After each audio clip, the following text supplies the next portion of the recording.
All right, it's time to get ready for our Unit 10 test. For this first section, you have to be familiar with the switch from going from log to exponential. The base stays the same position on both sides, but in these other two, the answer and exponent switch positions. So on this one, the base is 3 raised to the 4th power equals 81. That's the switch from log to exponential. My base is 64 raised to the 1/3 is equal to 4. 9 to the negative second equals 1 over 81. And 2 to the 4th is equal to 16. And for any of these, you can check and see, is this true? 3 to the 4th, does it equal 81? Yes, it does. And so you can check to make sure it's a true statement to make sure you did it right. On the next one, we want to switch from exponential to log. And so log, my base is 2 of 128 equals 7. And again, you can put this in the calculator. It's true. Log base 27 of 1/3 equals negative 1/3. Log base 4 of 1 equals 0. And log base 5 of 125 equals 3.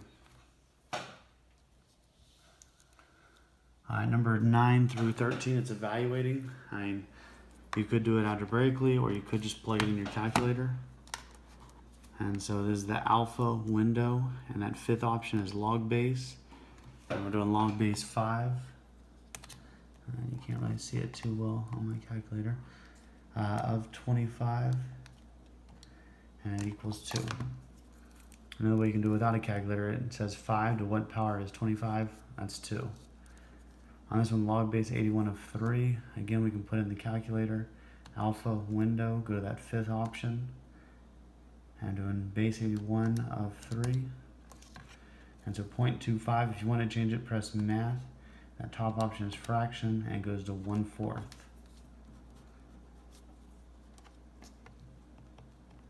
I'll just copy down that other one and change my numbers to 10 of 1 over 100, negative 2.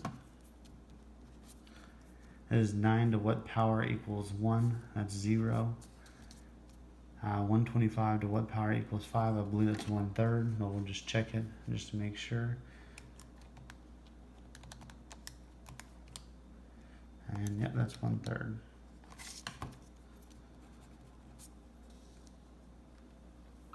Alright, sketch the graph of f of x, find the inverse, and then graph the inverse as well. So this goes back to last unit. There's no shift up, down, left, right. So our y-intercept is going to start at 1 for exponential functions. And the rate of decay is 1/2, so it's going to get 1/2 closer to this asymptote, which is the x-axis.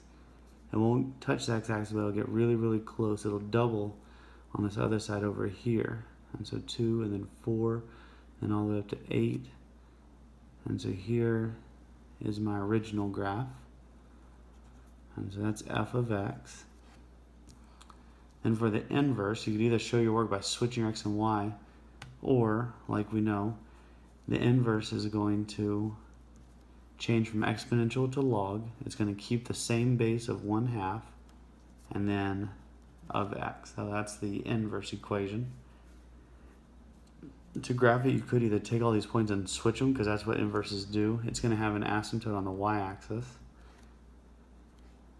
Instead of being a y-intercept at 1, it's going to have an x-intercept at 1, and then my rate is 1/2. So every time I go up, we're going to get halfway closer to this asymptote. So at 1/2, and then 1/4, at 2, and then 4, 5, 6, 7, 8.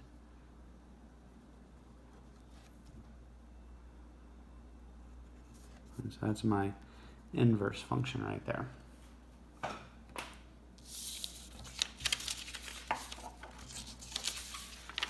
Alright, moving on. The next one is the same process. Again, no shifts, and so it's going to start with a y-intercept of 1. And this has a rate of doubling, and so it's going to be 2, 3, 4, 7, 8. Or cut in half on the left side. And so there's my f of x. The inverse equation is going to switch from exponential to log, have the same base of x.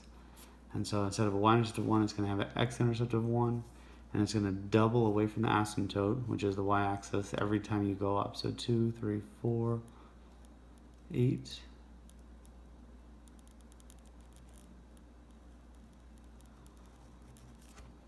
And there's my inverse function.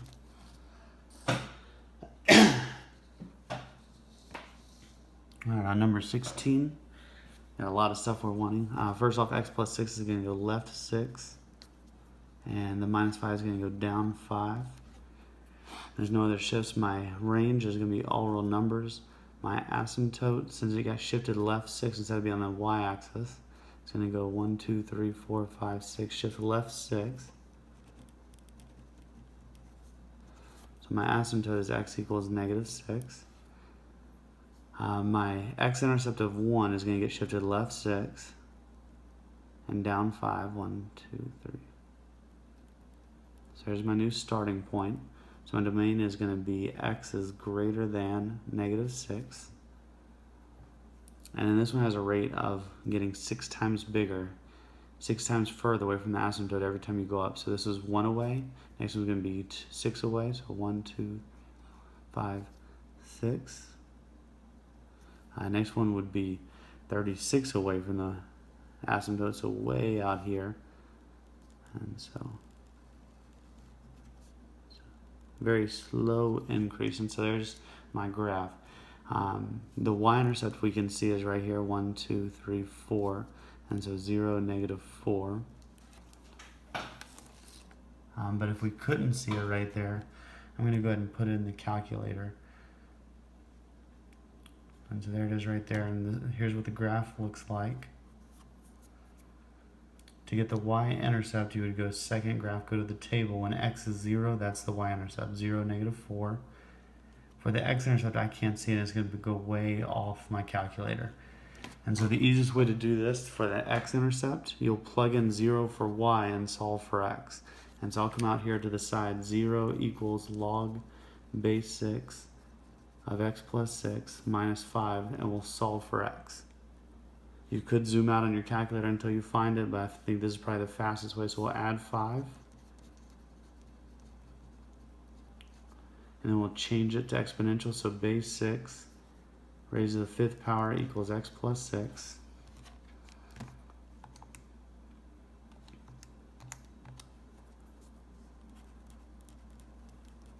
And then to solve for x, we'll subtract 6 from this. And so my x-intercept is 7,770.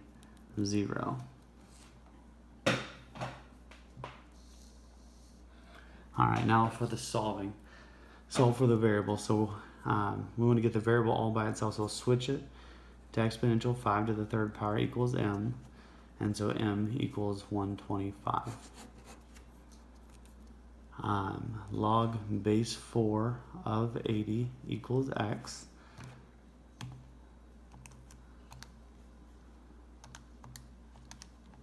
And so x equals 3.16.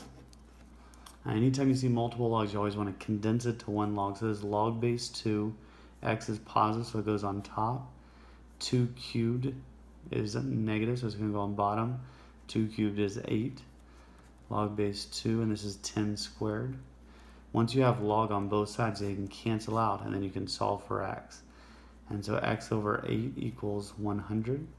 You'll multiply by 8. We'll put a 1 under here. X equals 800.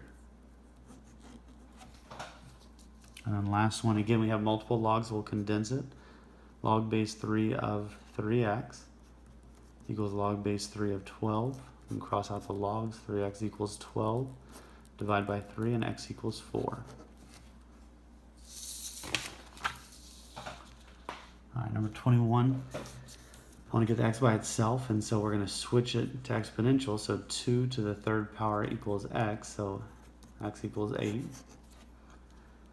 There's multiple ways you can do this. You could change the 3 to an exponent, but I think the easiest way, if you can, divide by that 3. Get rid of that 3, which I can divide by 3 on this one.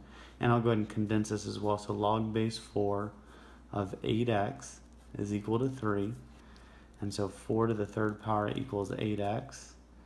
And so that's 1664 equals 8x. And so x equals 8. And on all of these, if you're not sure, you can always go back in and plug this into x and check it and see if it's true. Maybe you're like, oh, I don't know about 22. Let's plug it in just as it was in the original. So 3,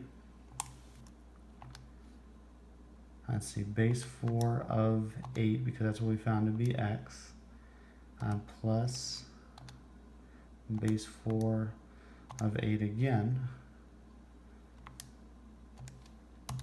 and it equals 9, and so it checks. So you can always check it in your calculator to make sure it works. On 23, we want to get the exponential term by itself, so we'll add 6 first, and then we'll divide by 5, and now we'll switch it to log. So log base 3, because we want to get the exponent by itself, of 11 equals 2x, and so we'll plug this in the calculator, and then we'll divide by 2 to get my final answer.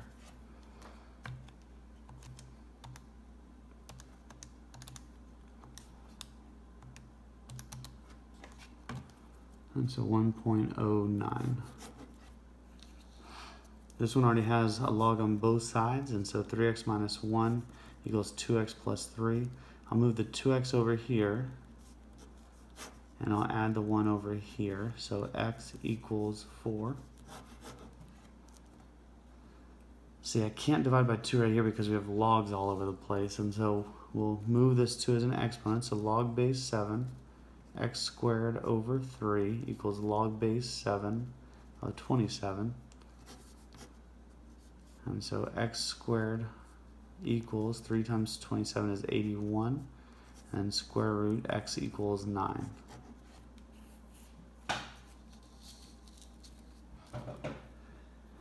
So we'll condense again this one first. Log base 2, 4x plus 1 goes on top, 3x minus 4 goes on the bottom.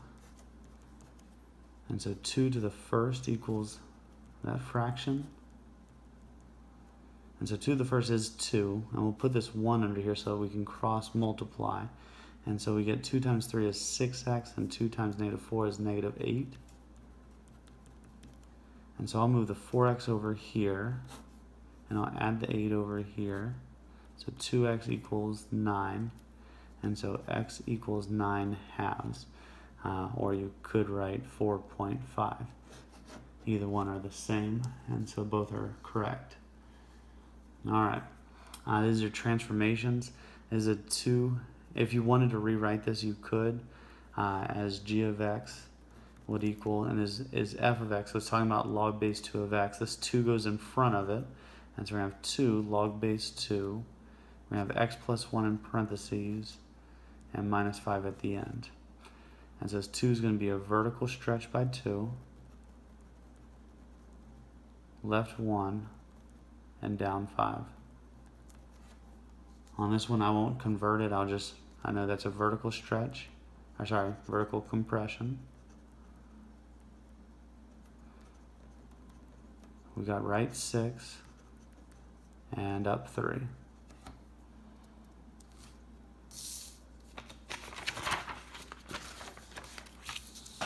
And then here's where we're going to plug in our numbers into the proper equation to solve for what we don't know. And so depositing $5,000 in the account, so that's my initial, and we're talking about this one. Pays 4.5% compounded monthly, so n is 12. So 1 plus 0.045 divided by 12 raised to the 12. How much would you have in 2 years? So times 2, and we don't know the ending amount. So we can just plug this in the calculator just as is. So 5,000, 1 plus 0.045 divided by 12, raised to the 12 times 2.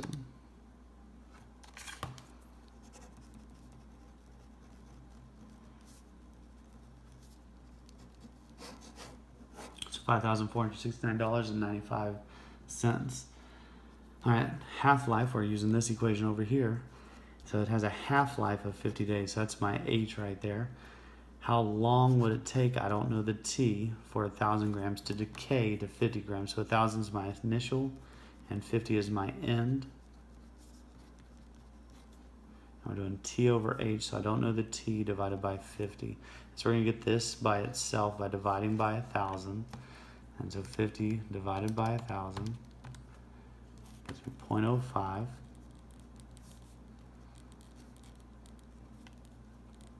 And now we'll switch it to logarithmic form. So log base 1/2 of 0.05 is equal to t over 50. And my last step, I'm going to plug this in the calculator first, and then we'll multiply by 50 to get my final answer. And so in my calculator, we'll put in the log 0.5 of 0.05, and then we'll multiply by 50 to get my answer of 216. Let's see, it's going to round to 0.1 year. Let's see, days, sorry, days.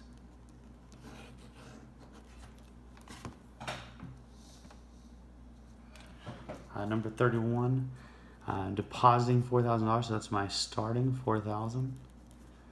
9.5 compounded quarterly, so n equals 4, so 1 plus 0.095 divided by 4. How long? I don't know the time, and so 4t, and I want $15,000. So I'll start off by dividing by 4,000.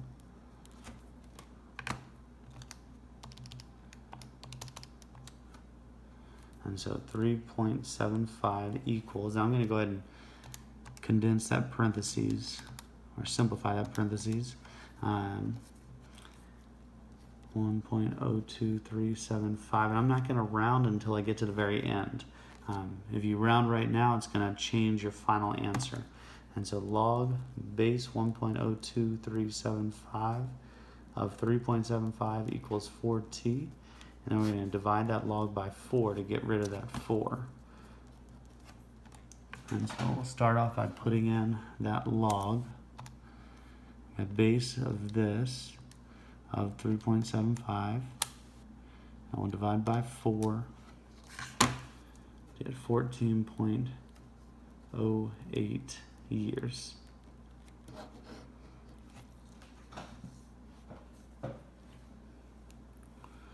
And so we got half-life, that's that second equation.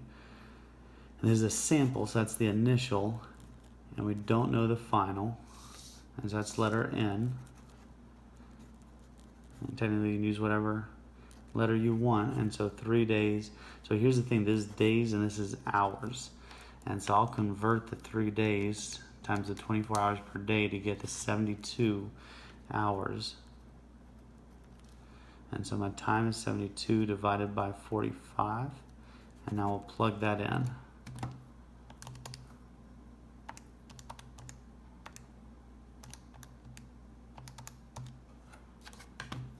And so my N is 98.96 kilograms.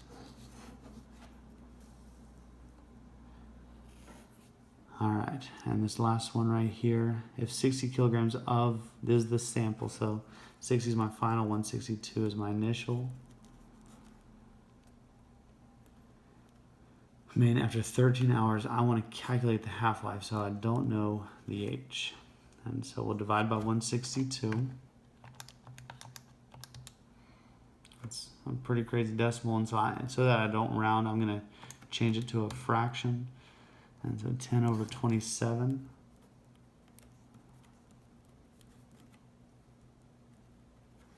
And now I'll change it to a log.